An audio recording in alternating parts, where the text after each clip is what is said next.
रोहन बस ज्यादा कुछ नहीं, मीरा को उसकी असलियत बता दीजिए। मैं मान जाऊंगा कि आपने कोई बुरे इरादे से उसे अपने पास नहीं रख रहे। रुद्र जी, भला मैं तुम्हें साबित करने के लिए ऐसा क्यों करूं?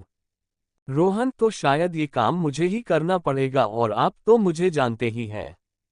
रुद्र जी गुस्से से अपने हाथ टेबल पर पटकते हुए रोहन को घूरते हुए बोले, तुम रोहन, गुस्सा क्यों कर रहे हैं आप? कभी ना कभी तो मीरा को अपनी असलियत पता चलेगी ही, तो अभी ही सही आप बता दीजिए। कहीं ऐसा ना हो आपके मुंह से ना सुन कहीं और से उसे पता चले, और वह भी। रुद्र जी ने अपनी दोनों आंखें बंद की और गहरी गहरी सांसें लेते हुए उन्हें अपनी धीमी आवाज में बोले, तकरीबन 23 साल पहले मैंने कुछ समय पहले ही अपना घर छोड़ा था। जब मैंने अपना घर छोड़ा था तब राज सिंह और उनकी पत्नी मीनाक्षी सिंह ऑस्ट्रेलिया में रह रहे थे। उन्हें मेरे बीते पिछले कुछ सालों के बारे में उन्हें कुछ भी पता नहीं था। ये बात सिर्फ तुम्हारे पापा को ही पता थी। एक रात अचानक ही तुम्हारे पिता का मुझे कॉल आया। मैं अपने घर पर तुम्हारे पिता का इंतजार कर रहा था। कॉल पर ज्यादा बात नहीं हुई थी, पर इतना समझ चुका था कि तुम्हारे पिता किसी मुसीबत में हैं। क्या बात थी यह मुझे आज तक नहीं पता, पर उस समय 2 साल की थी मीरा जब राज सिंह और उनकी पत्नी मीनाक्षी सिंह दोनों के साथ तुम्हारे पापा राजेश राय मेरे पास आए, वो भी गहरी अंधेरी आधी रात में। मीनाक्षी के हाथ खून से रंगे हुए थे और वह बहुत बुरी तरह कांप रही थी। तुम्हारे पापा को भी काफी चोटें आई थी। वह लोग मेरे पास बहुत उम्मीद लगाए आए थे कि मैं मीरा को अपने पास संभाल कर रखूं। मुझे यह नहीं पता क्यों, पर वह तीनों मीरा को मेरे हाथों में द गए, ये बोलकर कि अब से मीरा को एक माँ बाप की तरह प्यार देना होगा। और तब से ही मीरा हमारे घर की जान बन गई। उन्होंने मीरा को मुझे दिया और उसी समय मुझे वह शहर छोड़कर जाने को कह दिया। तब मैं मुंबई में रह रहा था, फिर कुछ 2 साल तक इंदौर में रहा। कुछ समय तक सब कुछ सही चल रहा था। हमारे आसपास बहुत बदलाव हुए हैं, जिससे मुझे शक होने लगा कि कोई हम पर नजर बनाए हुए हैं। कौन था नहीं मालूम, जाने की बहुत कोशिश की पर कोई सुराग हाथ नहीं लगा, इसलिए मुझे इंदौर भी छोड़ना पड़ा। इंदौर छोड़ते समय मैंने कुछ ऐसा किया कि वे लोगों को लगा कि हम लोग मर चुके हैं। फिर कुछ समय तक हम लगातार शहर बदलते रहे। जब मुझे पूरी तरह विश्वास हो गया कि कोई हम पर नजर नहीं रख रहा, कोई हमारी पीछा नहीं कर रहा, तब हम सब दिल्ली आ गए और अब तक हम दिल्ली में हैं, किसी नॉर्मल फैमिली की तरह रह रहे हैं। एक यही कारण है जो मैं अपने आप को सबसे छुपाए हुए हूँ। और यही वह आखिरी मुलाकात थी मेरी तुम्हारे पापा और राज के साथ, और आज तक मैं उन्हें ढूंढ ही रहा हूँ। रोहन उनके सामने बैठा रुद्र जी की बातें बहुत ध्यान से सुन रहा था। उसकी नजरें एक पल के लिए भी रुद्र जी से नहीं हटी है, और वही रुद्र जी भी रोहन के आंखों में देख बिना किसी हिचकिचाहट ये सब बोल रहे थे। आखिरी बात उन्होंने थोड़ी सख्ती से बोले, शायद तुम यही सब जानना चाहते थे, मैंने तुम्हें सब बता दिया। फिर थोड़ा रुकते हुए बोले, मुझे जहां तक लगता है ये बहुत बड़ी साजिश है और इसमें एक ही आदमी नहीं, काफी लोग हैं रोहन, जिसमें से एक तो पवन शर्मा और उसकी बीवी पायल शर्मा है, पर उनके पीछे कोई मास्टरमाइंड है जो ये सब पवन शर्मा के जरिए करवा रहा है, पर कौन है मैं जल्द ही पता लगाऊंगा। रुद्र जी बोले, शायद मुझे अब चलना चाहिए, तुम्हें जो जानना था तुम जान चुके। अपनी कठोर नजरों से रोहन की तरफ देखते हुए बोले, चल तू बहुत अच्छी चली और मुझे अपने चाल में लपेट भी लिया, मानना पड़ेगा। रोहन, अभी तो मुलाकात हुई है, अभी अच्छे से जाना बाकी है। रुद्र जी उसके बातों को ना समझते हुए बोले, क्या मतलब है तुम्हारा? रोहन बोला, जल्दी समझ जाएंगे आप अंकल। रुद्र जी रोहन को घूरते हुए बोले, अब मैं चलता हूँ। रोहन ने हामी में सर हिलाया और उन्हें जाने का इशारा कर बोला, जल्दी ही दोबारा मुलाकात होगी अंकल। Smirk cool. जाते हुए रुद्र जी पीछे मुड़ रोहन को अपनी अजीब नजरों से देखकर फिर वह चले गए। उनके जाते ही रोहन भी अपने केबिन में आया तो वहां निखिल बैठा था। रोहन निखिल को एक नजर देख बोला, जो काम बोला था वो हुआ या नहीं? निखिल मुंह बनते हुए बोला, हो गया साले, कभी तो प्यार से पूछ ले, आते ही कामिनी को काम की ही पड़ी है जी, नहीं कि मेरी हालत के बारे में पूछें। फिर निखिल सीरियस होते हुए बोला, 2 दिन बाद माही का बर्थडे है तो क्या सोचा है? रोहन सपाट लहजे में बोला, अभी तो कुछ भी नहीं। रुद्र जी के बाहर निकलते हैं, उनको सुनीता जी का फोन आया। फोन उठाते हैं, सुनीता जी बोल पड़ी, आपके घर वाले आए हैं, जल्दी घर आ जाए आप। इधर रुद्र जी के घर में सुनीता जी और मीरा ही थे। अभी सुनीता जी ने फोन रखी था कि पीछे से आवाज आए। क्या बोला उस नालायक ने, यह और कोई नहीं बल्कि रुद्र जी के पापा राम बोले। सुनीता जी मीरा से बोली, मीरू क्या तुमने अनिकेत को फोन कर दिया, अनिकेत आ रहा है ना। उन्होंने पूरी तरह से रुद्र जी के पिता की बात को अनसुना कर दी। चैप्टर 10 मीरा के घर रोहन और दादी माँ की एंट्री। मीरा बोली, हाँ माँ, भाई ने। मीरा ने अपनी बात खत्म भी नहीं की थी कि बाहर से माँ किसी की बहुत तेज और कड़क आवाज आए। वो और कोई नहीं बल्कि अनिकेत खुद था। कुछ देर पहले वो अभी बस घर से निकल ही था कि उसे मीरा का कॉल आया। दो ही रंग में अनिकेत ने कॉल पिक कर लिया। कॉल पिक करते ही मीरा की बात सुन गुस्से से बिना कुछ बोले कॉल कट, कार को यू टर्न किया और वापस घर के लिए चल पड़ा। प्रेजेंट। अनिकेत मीरा की तरफ देख प्यार से बोला, मीरू अंदर अपने रूम में जाओ। मीरा है में सर हिलाकर अंदर चली गई। मीरा के अंदर जाते ही अनिकेत गुस्से से विफरते हुआ बोला, आप लोगों की हिम्मत भी कैसे हुई यहाँ आने की, आप लोगों में अब थोड़ी भी शर्म है, ये वो भी खैरात में दे आए किसको।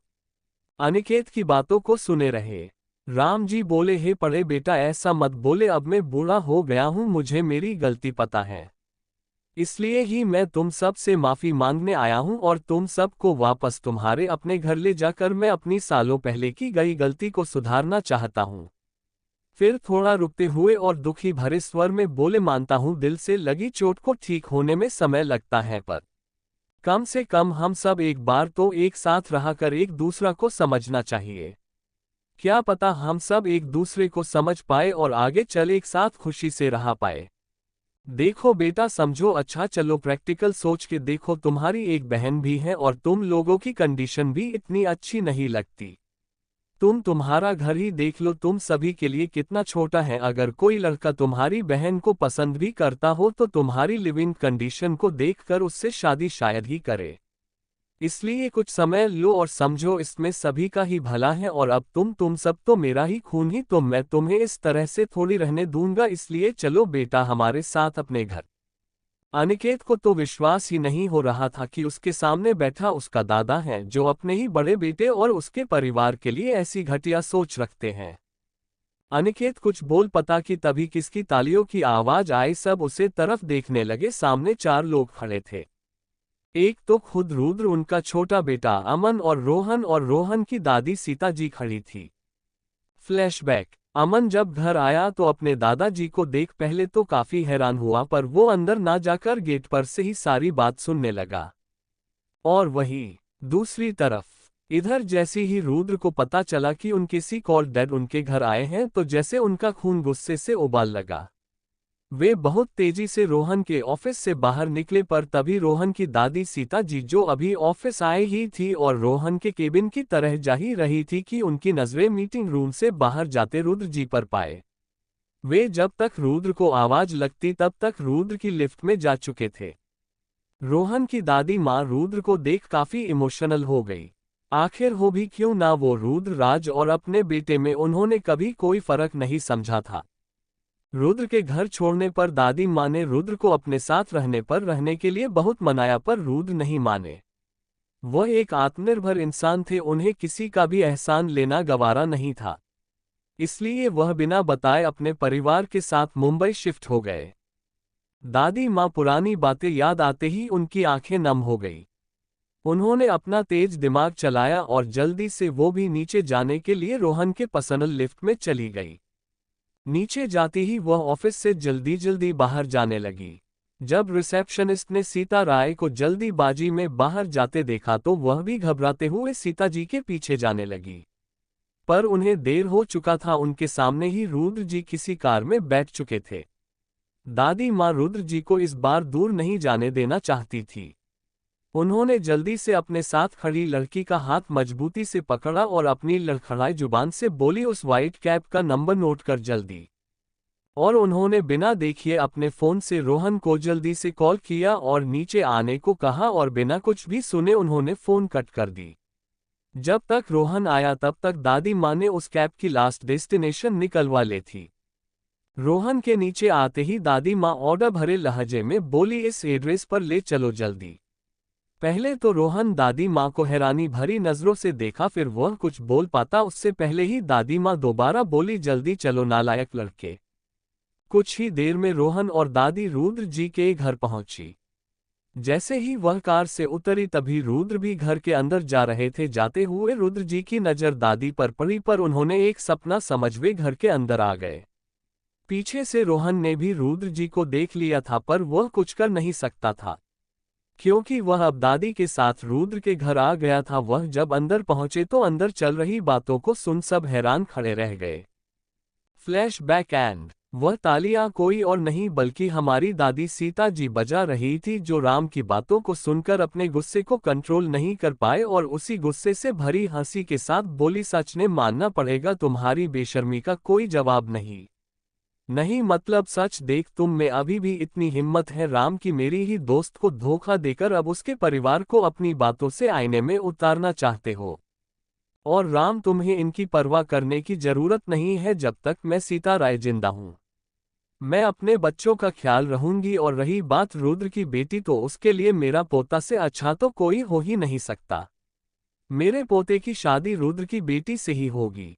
सीता राय को देख सब की हैरानी का कोई ठिकाना ही नहीं था, और अब उनकी बात सुन सब भौचक्के हुए उन्हें ही बड़ी बड़ी आंखें कर देख रहे थे।